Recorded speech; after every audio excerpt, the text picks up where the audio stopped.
In the early 1950s, a journalist at the New York Herald Tribune named Otis Guernsey Jr. wrote Alfred Hitchcock this letter. The letter contains an idea for a film he previously discussed with Hitchcock many years before. He writes, "A diplomatic controversy exists in a Near Eastern country involving possibly something active, like the smuggling in of American arms collected in Europe, where they were sold or abandoned and brought in to create a sub rosa rebellion. That the good guys, in order to decoy the bad guys' espionage, create a fictitious character of a master spy. That a young, ingenious American salesman entering the country for respectable purposes is saddled by accident with this identity. That, subject to this unexpected melodrama, he turns like the American worm always does and tries to clear himself. That in the course of his searches, he meets a girl who is part of the good guy's plan to establish the fictional master spy. And finally, that he contributes to the downfall of the bad guys in a flurry of denouement and romance." This is the germ for what would become North by Northwest. Today I want to take a look at how Alfred Hitchcock and screenwriter Ernest Lehman managed to take a vague mistaken identity concept and a Hitchcockian set piece and turn it into the iconic adventure we have come to know. This is Making Film.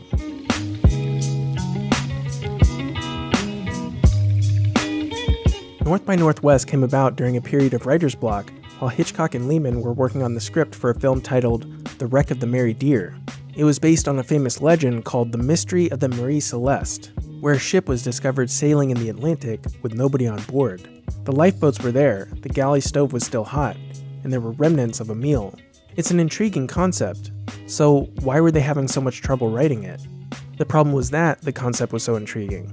Hitchcock said, "There's so much mystery from the very outset that the attempt to explain it is bound to be terribly laborious, and the rest of the story never quite lives up to the beginning. But as soon as you go into the explanations, the whole thing becomes very trite, and the public is apt to wonder why you didn't show the events that led up to this point." So they decided to scrap the Mary Dear story and start working on a new story. So with the master spy concept in place, Hitchcock discussed with Lehman some of the ideas he had for interesting visuals or plot points he's always wanted to try. One was to be the longest dolly shot in cinema history, following start to finish, the construction of a car in an automotive plant. Once the car is built, it is discovered that there is a dead body in the back seat. Another idea was that a speaker at the United Nations would refuse to continue their speech until the delegate from Brazil wakes up. The delegate is tapped on the shoulder and falls over dead. The only clue left behind is a doodle of moose antlers. This was actually going to be the beginning of the movie. Another of Hitchcock's ideas was at a family reunion by a lake. A 12-year-old girl takes a gun out of a baby carriage and shoots someone. There was an idea about ice fishing in Alaska, and a hand suddenly comes up out of the water. Most of these ideas didn't seem to fit with the concept except an idea Hitchcock had of a chase scene across the faces of Mount Rushmore. All of the ideas seemed to Lehman to be moving, quote, in a northwesterly direction, from the story's beginning in New York. Lehman began calling the project In a Northwesterly Direction until Kenneth McKenna, the head of the story department at MGM, suggested North by Northwest as a working title. The plan was to eventually change the title to something that made more sense. After all, North by Northwest isn't an actual direction. They played around with a few titles such as The Man in Lincoln's Nose, Breathless, and so on, but none of these seemed to satisfy Hitchcock and Lehman. As a side note, North by Northwest was the only film Hitchcock made for MGM. Hitchcock didn't really like the title North by Northwest, but McKenna wrote to Hitchcock asking him to keep the title as is. In the letter, McKenna writes, "While we are aware technically that there is no such point on the compass, our feeling is that the enormous amount of publicity containing this title with you and Cary Grant has built up a tremendous amount of value for the title. Were we to change now, even to the extent of switching the order of the words, we might be wasting a value for which there would be no compensation in being nautically correct. Some have pointed out that the title appears in Shakespeare's Hamlet. I am but mad, north, northwest. Lehman and Hitchcock even wrote in the screenplay that the crop duster attacks Thornhill from the northwest. So Lehman had the initial master spy, mistaken identity in New York concept, and an ending at Mount Rushmore, and now he needed to figure out what happens in between. Lehman decided to make Thornhill an advertising executive so that he could, quote, talk in a kind of clever repartee, rather than speaking in a straightforward manner. He thought Grant was well suited for that kind of character, and thought it would make the character more amusing. You'll notice that Thornhill's lines are often witty. Not that I mind a slight case of abduction now and then, but I have tickets for the theater this evening. It turns what might be a serious thriller into a fun, captivating adventure. Another thing to note is that this is an ordinary man thrust into an extraordinary situation. We can identify with Thornhill and wonder what we might do in this situation. This is a staple of Hitchcock films. But I've always gone for average man, the ordinary individual, going through extraordinary experience. Is that the basic theme that you look for if you're looking for a story to film?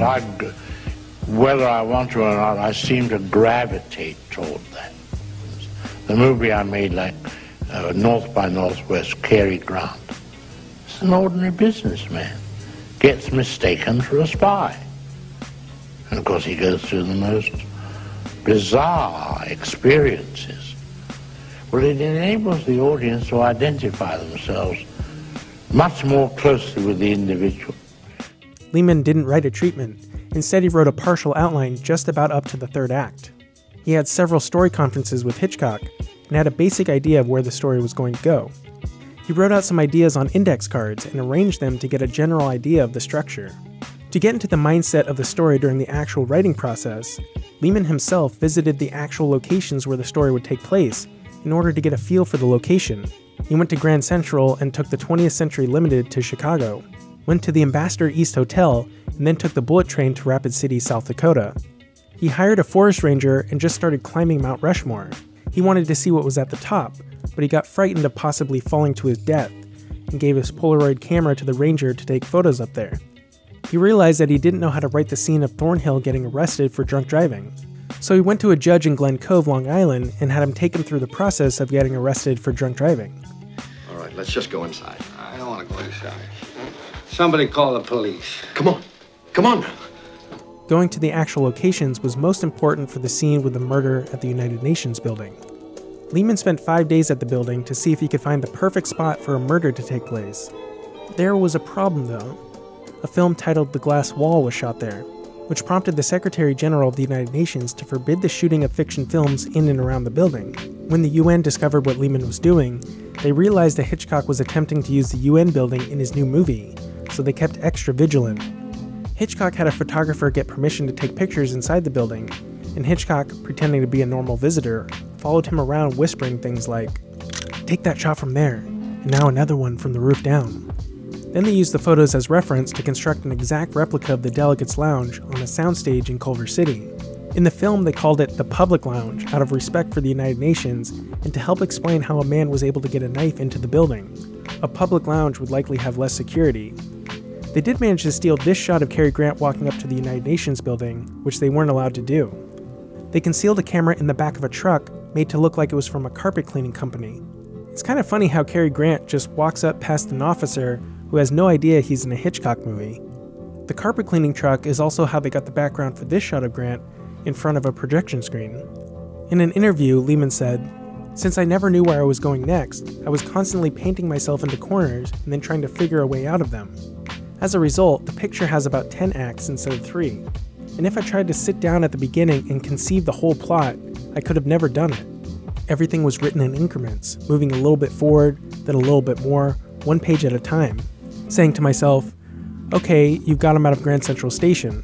Now he's on the train, now what? Well, there's no female character in it yet, I better put Eve on the train. But what should I do with her? And where should they meet? Well, let's see. I've ridden on the 20th century. How about the dining car?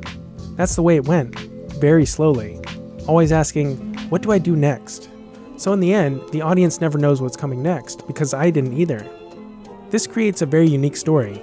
We usually watch movies with the mindset that we are in the hands of a storyteller with a solid plan. In this way, North by Northwest is almost like improvisation. I think it works because the writer and the character are having a similar experience over the course of the story, which causes the audience to share in the experience as well. Thornhill spends pretty much the entire movie unable to understand why these things are happening to him. He's along for the ride just like we are, and we are better able to relate to him because he doesn't have the experience that a character like James Bond has. While watching North by Northwest, we feel like we could get swept up in this adventure just like Thornhill was. And it actually swept up Cary Grant as well. At one point, he told Hitchcock, "It's a terrible script.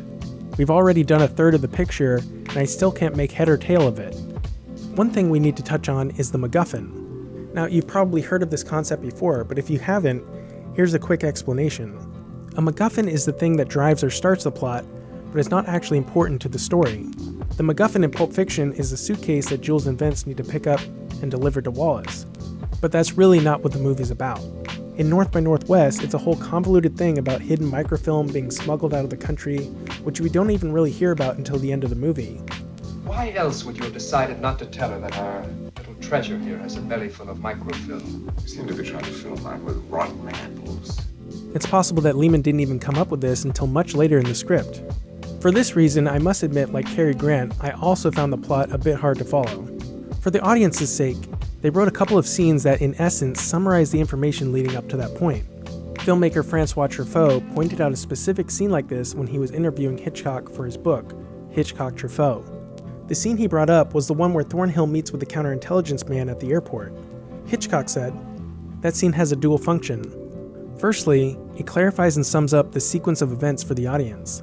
And secondly, Cary Grant's account is the cue for the counterintelligence agent to fill him in on some of the missing elements of these mystifying events." This has its roots in the silent era, where they would put up a summary title card halfway through the movie for the people who arrived late. However, you'll notice that part of their conversation was drowned out by the sound of spinning plane propellers.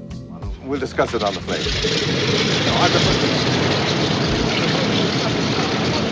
This was a way of not only censoring information that the audience already knows, but they can mess with time as well.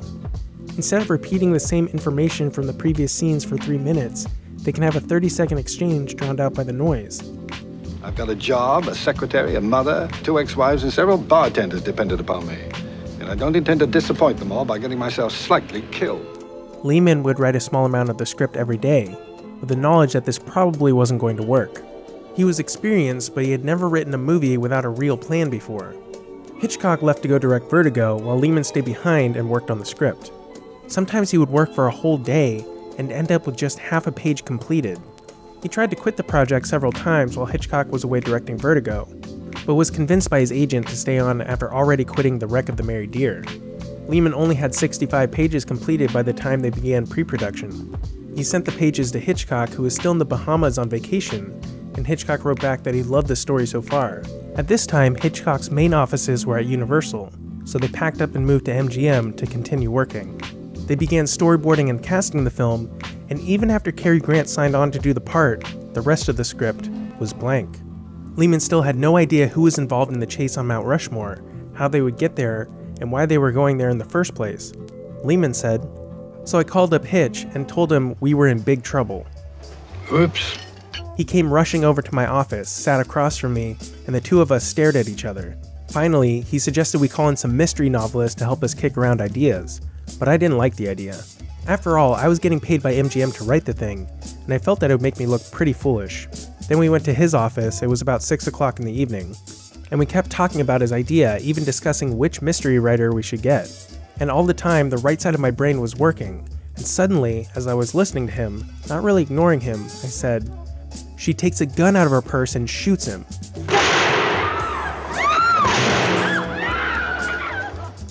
Lehman spoke in many interviews about this moment.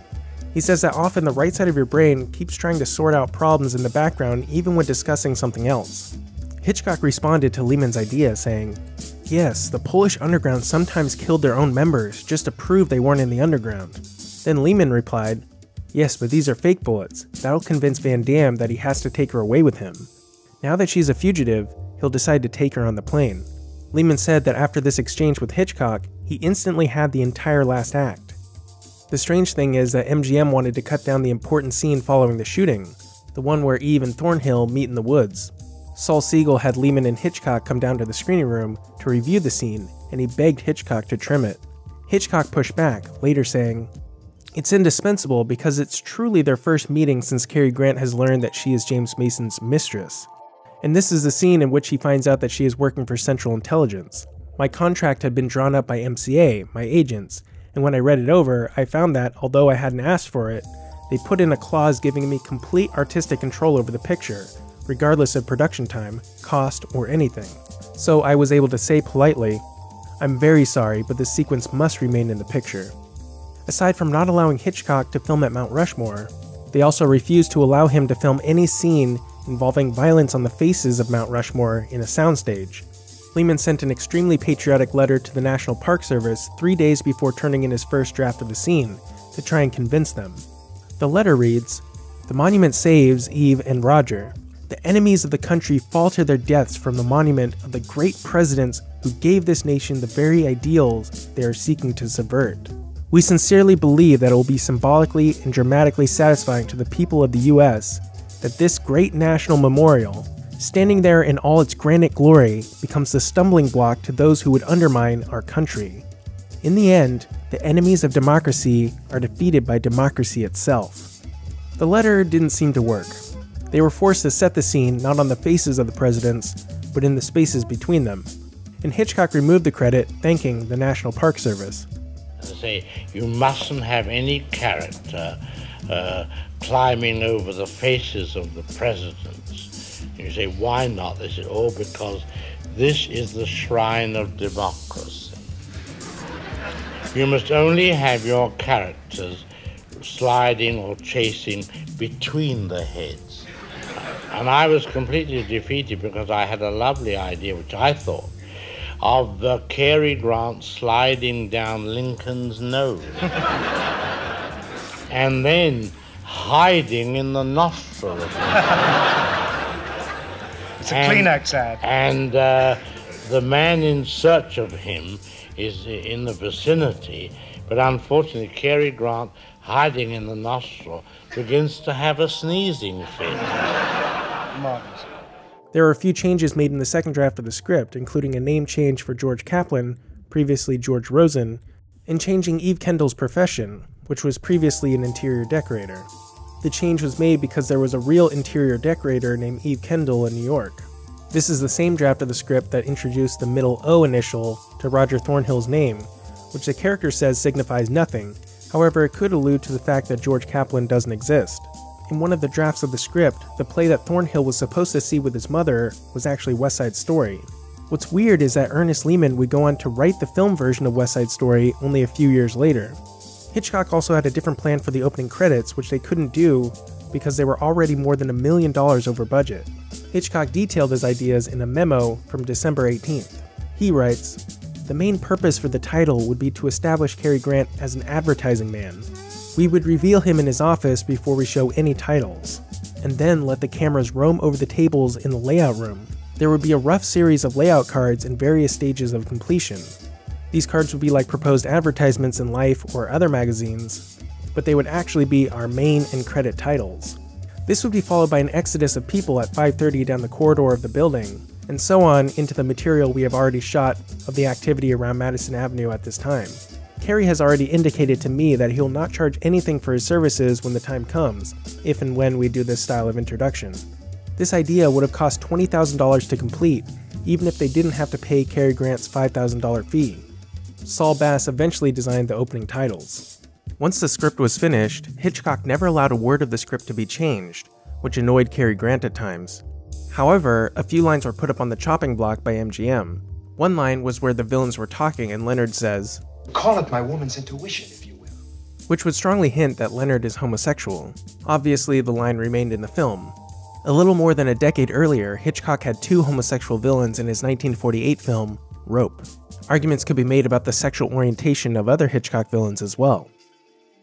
Another line was altered after filming. This one. I never discuss love on an empty stomach. The line originally read, I never make love on an empty stomach. Hitchcock had a lot of back and forth with the production code office on this film. Their production code was the, quote, set of industry moral guidelines that was applied to most United States motion pictures released by major studios from 1930 to 1968. This has since been replaced by the MPAA, but like the MPAA, the production code limited what you were allowed to say and do in an American movie. The production code office wanted to downplay Leonard's effeminate nature. They also wanted Hitchcock to remove a reference to Thornhill's 2 previous marriages, which according to the production code would be offensive to Catholics. The reference remained. My wives divorced me. Why?